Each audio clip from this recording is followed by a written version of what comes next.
It's this beautiful land out here.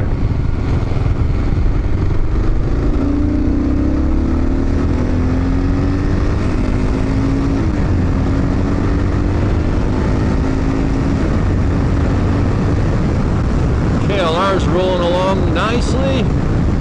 Actually, it's running beautifully.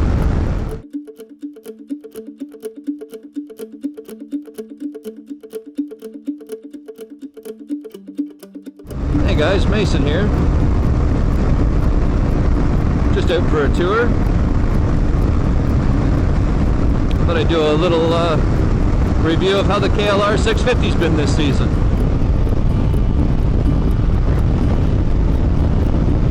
So I am just loving this bike.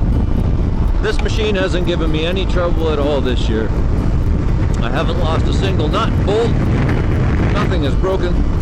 Nothing has let me down.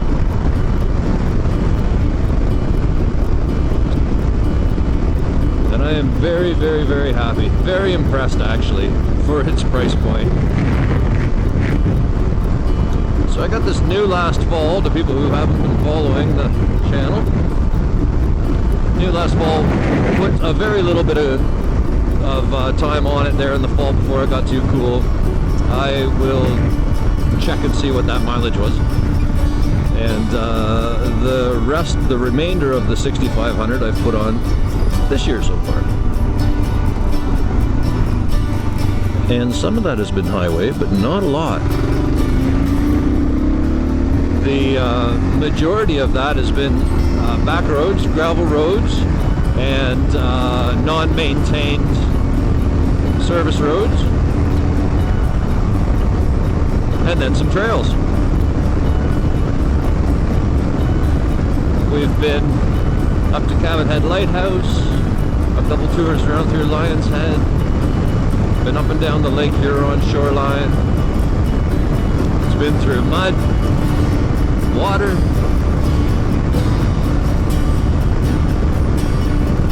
some fairly rough stuff. It's even done a day at the old track with me. And all in all, through all of that, I can honestly say that I am very, very impressed with the machine. I am consistently getting, for fuel mileage, chain and sprocket look like the day the bike was purchased. There's zero wear there, other than some cosmetic scratches and scrapes just from being dragged through the bush. It's stood up well. Nothing's loose, nothing's broken, nothing's cracked from vibration. Everything's where I put it, and that's pretty impressive. That's pretty impressive considering you can walk into a store right now and buy one brand new for between $6,000 and $7,000. I know in 2015 they made some changes to it, and this is a 2015, so I can't comment much on the earlier ones, but the seat on this is fantastic. The suspension on this has done everything I've asked it to do. It's a really nice middle of the road suspension on it. It could be a little stiffer if once you get into the really heavy off-road stuff and the really rough stuff, but it's never done anything silly because of it.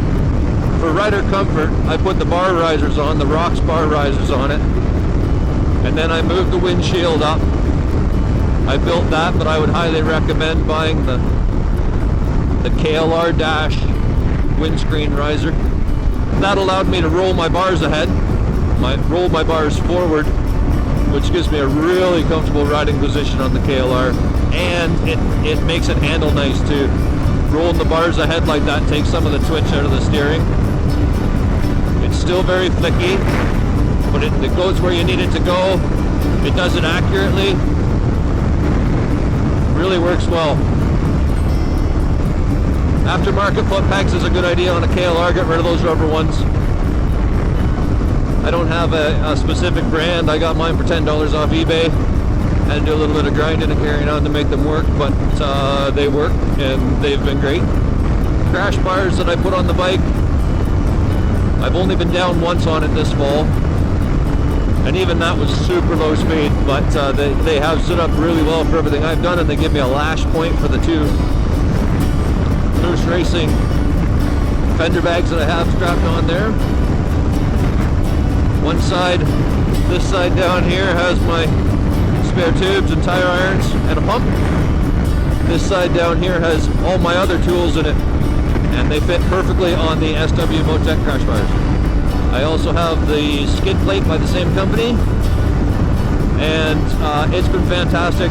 The thing with the skid plate is that you never truly know if it's done its job.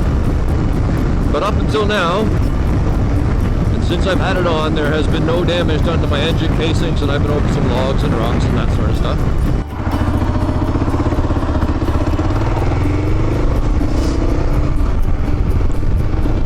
When it comes right down to it, the KLR 650 has been a great fit for me personally. After what I've taken it through this year, I'm certainly glad I didn't spend a ton more money on something else, because then I would just be worried every time I took it for a ride. And, you know, if your price point's reasonable enough, a lot of that concern goes away and you can focus on the riding. So that for me is a big plus. It's also freed up a little bit of equity for the other things that I wanted to do and buy, as far as gear and farkles. Farkles are very important on a KLR. So yeah, I'm extremely happy with it. I'm slightly surprised with it. It has literally done everything I've asked of it. And never once this year did I wish I had the different machine.